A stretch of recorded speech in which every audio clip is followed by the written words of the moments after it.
Log in as an admin. Navigate to settings to access user management options.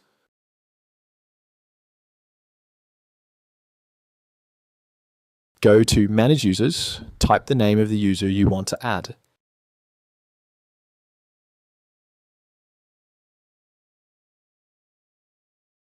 Select the user's access level, admin or full. The system will automatically generate a password. Alternatively, manually set a password. Choose to send the welcome email to the user or to yourself.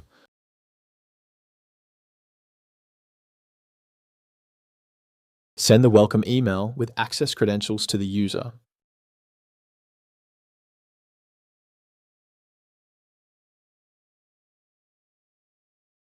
Click Save. The system will send the credentials to the selected recipient.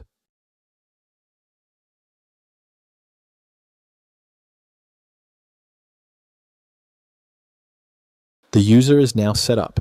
View the example email sent to the individual.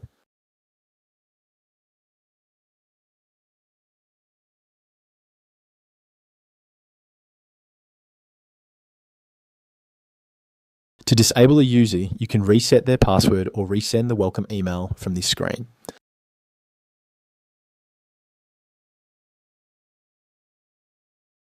To disable a user, mark them as inactive from the user profile.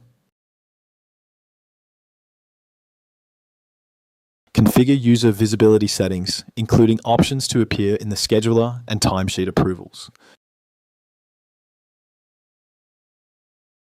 Add the user's job title and set their default billing categories for time logged on mobile or desktop.